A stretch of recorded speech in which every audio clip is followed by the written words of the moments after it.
नमस्कार, मी प्राध्यापक नितीन जाधव. आज आपण घटना समिती या प्रश्नाचा आढावा घेणार आहोत. घटना समिती म्हणजे देशाचे संविधान निर्माण करणाऱ्या समितीला घटना समिती किंवा संविधान सभा असे म्हटले जाते. ब्रिटिश कालखंडातच म्हणजे स्वातंत्र्यपूर्व कालखंडातच भारताची राज्यघटना निर्माण करण्यासाठी घटना समितीची मागणी झालेली दिसून येते. सुरुवातीला 1922 गांधींनी सर्वप्रथम संविधान सभा असा उल्लेख न करता संविधान सभेची मागणी केली. पुढे 1934 भारतासाठी संविधान सभेची कल्पना मांडण्याचे श्रेय मानवेंद्रनाथ रॉय यांना जाते. 1940च्या लॉर्ड लिनलिथगो यांच्या ऑगस्ट ऑफरनुसार ब्रिटिश सरकारने पहिल्यांदा भारतासाठी घटना समिती भारतीयांनी तयार करावी हे तत्त्व मान्य करण्यात आले. पुढच्या काळात 1942 क्रिप्स मिशन भारतात आले. क्रिप्स मिशनमध्ये घटना निर्मितीसाठी घटना समिती बोलवण्याचे मान्य करण्यात आले. मात्र क्रिप्स प्रस्ताव मुस्लिम लीगने नाकारला. त्यानंतर खऱ्या अर्थानं ज्या योजनेनुसार भारतीय राज्यघटना समितीची निर्मिती करण्यात आली ते म्हणजे कॅबिनेट मिशन होय. कॅबिनेट मिशन 24 मार्च 1946ला भारतात आले. या कॅबिनेट मिशनमध्ये तत्कालीन भारत मंत्री sir Pethick Lawrence, sir Stafford Cripps, Albert Alexander या तिघांचा समावेश होता. यामुळे याला त्रिमंत्री योजना असेही म्हटले जाते. या समितीने ठरवल्यानुसार 9 डिसेंबर 1946ला त्रिमंत्री योजनेतील तरतुदीच्या अनुसरून घटना समितीची स्थापना करण्यात आली.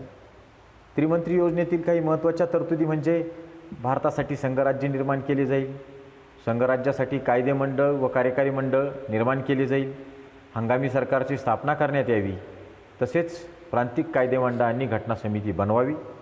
यातील सर्वात महत्त्वाची तरतूद म्हणजे प्रांतिक कायदे मंडळांनी घटना समिती बनवावी आणि याच तरतुदीला अनुसरून भारतीय संविधान सभेची स्थापना करण्यात आली. यानंतर घटना समितीची संरचना एकूण 389 सदस्य असतील असे ठरवण्यात आले. त्या 389 93 जागा संस्थानांसाठी राखीव ठेवण्यात आल्या, परंतु संस्थानिकांनी आपल्या 93 जागा भरल्या नाहीत, त्या रिकाम्या राहिल्या. उर्वरित 296 पैकी 292 ब्रिटिश प्रांतांचे तर 4 प्रतिनिधी हे मुख्य कमिशनरच्या प्रांतांचे होते. घटना समितीच्या सदस्यांची निवडणूक जुलै 1946 झाली. घटना समितीच्या सदस्यांची निवड प्रांतिक विधिमंडळांच्या प्रतिनिधीमार्फत करण्यात आली.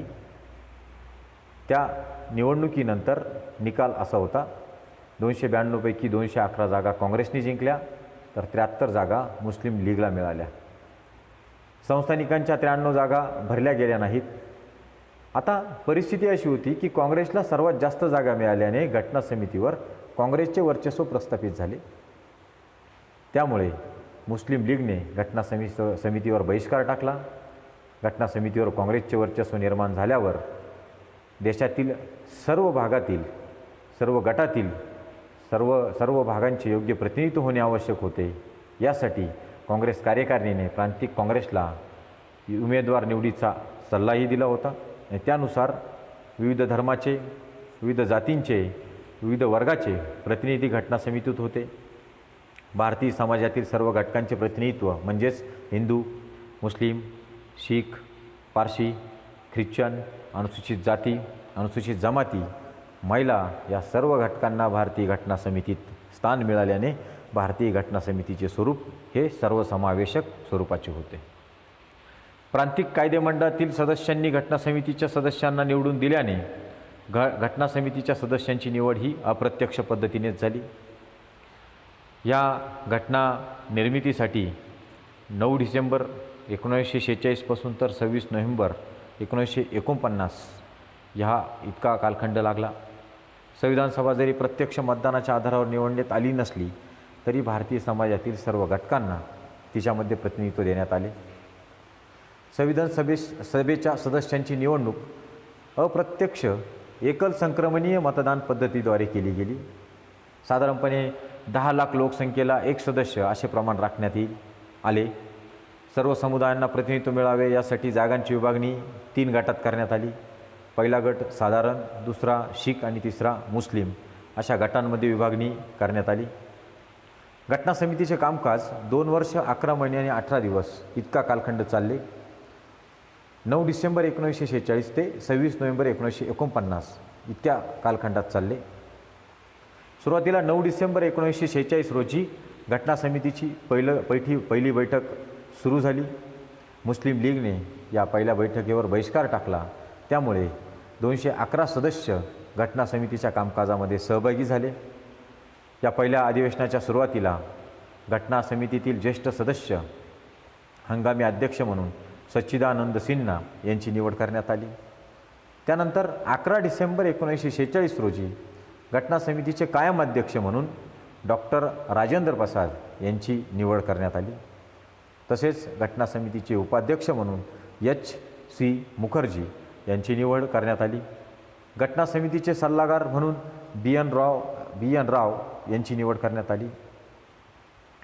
या घटना समितीच्या कामकाजादरम्यान वेगवेगळ्या बाबींना मान्यता देणं, निर्णय पारित करणं या बाबीही झाल्या. त्यामध्ये 13 डिसेंबर 1946ला पंडित जवाहरलाल नेहरू यांनी उद्दिष्टांचा ठराव घटना समितीपुढे मांडला. तो ठराव पुढे 22 जानेवारी 1947ला एकमताने मंजूरही झाला. मे 1949 रोजी राष्ट्रकुल सदस्यत्वाला मान्यताही देण्यात आली. पुढे 22 जुलै 1947ला राष्ट्रीय ध्वज स्वीकृत करण्यात आला. तर 24 जानेवारी 1950ला राष्ट्रगीत व राष्ट्रीय गान, राष्ट्रगीत म्हणजे जनगण मन आणि राष्ट्रगान म्हणजे वंदे मातरम स्वीकृत करण्यात आले. भारतीय घटना समितीचे कामकाज करत असताना घटना समितीला कायदेमंडळाचा दर्जाही प्राप्त झाला. घटना समितीने 2 कामं केली. एक म्हणजे स्वतंत्र भारतासाठी घटना निर्माण करणे आणि दुसरे काम म्हणजे देशासाठी कायदे करणं. संविधान सभेची बैठक जेव्हा घटना निर्मितीच्या कामकाजासाठी होत तेव्हा अध्यक्ष म्हणून डॉक्टर राजेंद्र प्रसाद अध्यक्ष म्हणून काम करत असत. तर संविधान सभा हे भारताचे कायदेमंडळ म्हणून जेव्हा काम करत तेव्हा G.V. मावळणकर तिचे अध्यक्ष म्हणून काम करत असे. घटना निर्मितीच्या आणि कायदा निर्मितीच्या कामाबरोबरच घटना समितीने राष्ट्रध्वज, राष्ट्रचिन्ह, उद्देशपत्रिका ह्या निरनिराळ्या बाबींना स्वीकृती देण्याचे कार्यही केले. घटना समितीमध्ये कामकाजाची विभागणी वेगवेगळ्या समित्यांमध्ये करण्यात आली होती. त्यातील प्रमुख समिती म्हणजे मसुदा समिती होय. या मसुदा समितीची निर्मिती 29 ऑगस्ट 1947 रोजी करण्यात आली. मसुदा समितीचे अध्यक्ष म्हणून डॉक्टर बाबासाहेब आंबेडकर यांची निवड करण्यात आली होती. या मसुदा समितीमध्ये सदस्य म्हणून गोपालस्वामी अय्यंगार, अल्लादी कृष्णस्वामी अय्यर, डॉक्टर K.M. मुन्शी, सईद मोहम्मद सादुल्ला, N. माधवराव यांच्या जागी नंतर B.L. मित्तर आले. त्यानंतर T.T. कृष्णम्माचारी यांच्या जागी D.P. खेतान हे आले. या सदस्यांनी डॉक्टर बाबासाहेब आंबेडकर यांना मसुदा समितीच्या कामकाजामध्ये सहकार्य केलं. या मसुदा समितीचे कामकाज 141 दिवस चालले. 141 दिवसांमध्ये मसुद्यातील विविध बाबींवर चर्चा करण्यात आली. शेवटी 26 नोव्हेंबर 1949ला भारतीय घटनेचा मसुदा, भारतीय राज्यघटनेचं संविधान तयार, स्वीकृत आणि मान्य करण्यात आलं. त्यामध्ये सरनामा, 395 कलमे आणि 8 परिशिष्टे असा भाग होता. मसुदा समितीने आपले पहिले वाचन 4 नोव्हेंबर 48 ते 9 नोव्हेंबर 48 दरम्यान केले. द्वितीय वाचन 15 नोव्हेंबर ते 17 ऑक्टोबर 1949 आणि तृतीय वाचन 14 नोव्हेंबर 1949 ते 26 नोव्हेंबर 1949 ही तीनही वाचनादरम्यान भारतीय जनतेकडून 7,353 सूचना आल्या, तक्रारी आल्या. त्यापैकी 2,473 तक्रारींचे घटना निर्मितीसाठी निर्वचन करण्यात आले. या तक्रारींचा विचार करण्यात आला. लोकशाही राष्ट्रात जनतेचा घटना निर्मिती करत असताना जनमताचा आदर करणं हे लोकशाहीसाठी खरे तर गर्वाचेच आहे. राज्यघटना निर्मितीत डॉक्टर बाबासाहेब आंबेडकर यांचे योगदान अत्यंत महत्त्वपूर्ण होते. म्हणून त्यांना भारतीय राज्यघटनेचे शिल्पकार असे म्हणतात. राज्यघटनेचा स्वीकार 26 नोव्हेंबर 1949 रोजी करण्यात आला. यावेळी 299 पैकी 284 सदस्यांनी या घटना परिषदेच्या कामकाजावर स्वीकृतीवर सही केली. घटना मसुदा समितीबरोबरच इतरही काही समित्या, उपसमित्या घटनेच्या कामकाजामध्ये होत्या. यामध्ये संघराज्य अधिकार समिती, सुकाणू समिती, वित्त व कामगार, राष्ट्रध्वजासंबंधी समिती, कामकाज समिती, मूलभूत अधिकार व अल्पसंख्याकांसंदर्भातील समिती, प्रांतिक राज्य घटनांची समिती, मसुदा परीक्षण समिती, इतरही आर्थिक तरतुदीविषयक समिती, वृत्तपत्र समिती, भाषा व प्रांतरचना समिती अशा समित्यांनी घटना समितीच्या कामकाजामध्ये हातभार लावला. घटना समितीमध्ये महिलांचाही सहभाग होता.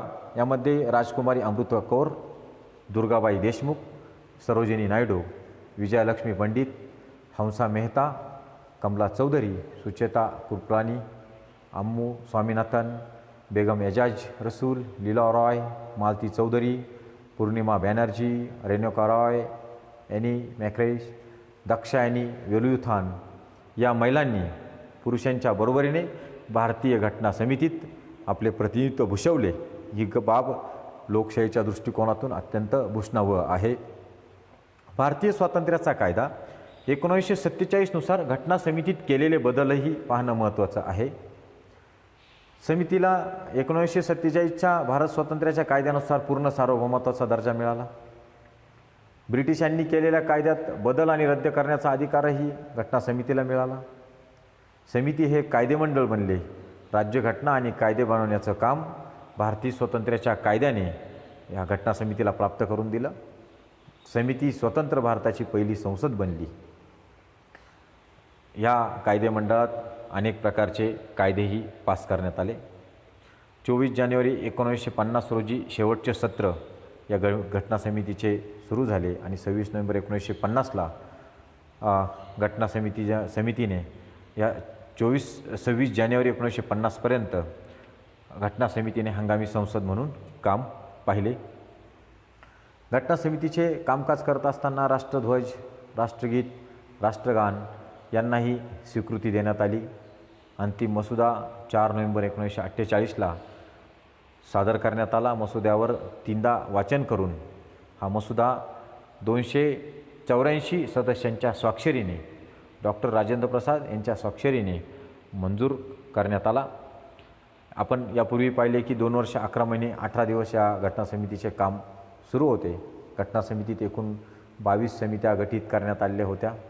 घटना समिती निर्मितीसाठी 64 लाख रुपये खर्च करण्यात आला. 60 देशांच्या घटनांचा अभ्यास करून विविध चांगल्या बाबी भारतीय परिस्थितीला पोषक ठरतील अशा बाबींचाही भारतीय राज्यघटनेमध्ये स्वीकार करण्यात आला.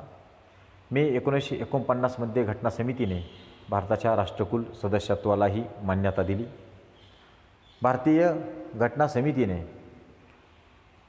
लोकशाही राष्ट्र म्हणून भारताची राज्यघटना निर्माण करत असताना मूलभूत हक्क असतील, मार्गदर्शक तत्त्वे असतील, केंद्राचे अधिकार, राज्यांचे अधिकार, आणीबाणीविषयक बाबी, संघराज्याविषयीच्या तरतुदी, नागरिकत्वाच्या तरतुदी अशा सर्वसमावेशक अशी राज्यघटना निर्माण केली असली तरी ह्या राज्यघटनेवर काही टीकाही होतात. त्या म्हणजे प्रातिनिधिक सभा नव्हती, म्हणजेच ही लोकांकडून निवडलेली घटना समिती नव्हती, तर ती प्रांतिक विधिमंडळाच्या सदस्यांकडून निवडलेली सभा होती, अप्रत्यक्ष पद्धतीने निवडलेली सभा होती, अशी टीका यावर होते. दुसरी टीका म्हणजे सार्वभौम सभा नव्हती, कारण ह्या घटना समितीची निर्मिती ब्रिटिशांच्या प्रस्तावातून, कॅबिनेट मिशन योजनेच्या प्रस्तावातून झालेली होती. त्यामुळे ती सार्वभौम नव्हती अशी टीका तिच्यावर करण्यात येते. राज्यघटना बनवण्यास जास्त वेळ लागला अशी ही टीका ह्या घटना समितीवर होते. त्यानंतर घटना समिती म्हणजे काँग्रेस आणि काँग्रेस म्हणजे भारत, यावरून काँग्रेसचे वर्चस्व असलेली घटना समिती अशी ही टीका यावर होते, कारण काँग्रेस पक्षातील जास्तीत जास्त सदस्यांचे यामध्ये प्रतिनिधित्व होते. राज्यघटना मोठी असण्याचे आणि भाषा किचकट असण्याचे मुख्य कारण म्हणजे लॉयर आणि पॉलिटिशियन यांचे वर्चस्व.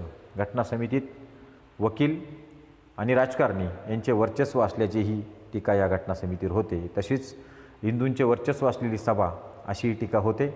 अशा वेगवेगळ्या टीका जरी भारतीय राज्यघटनेवर झालेल्या असल्या तरी घटना समितीने स्वातंत्र्य, समता, बंधुता, सार्वभौम, समाजवादी, प्रजासत्ताक, गणराज्य या तत्त्वांच्या चौकटीमध्ये लोकशाही राष्ट्रासाठी एक आदर्श राज्यघटना निर्माण करण्याचं विधायक कार्य घटना समितीने पार पाडलं. या घटना समितीच्या कामकाज विधायक पद्धतीने पार पाडल्यामुळे भारतीय लोकशाही दृढ होण्यास घटना समितीचं कामकाज निश्चितच फायद्याचं ठरलं. धन्यवाद.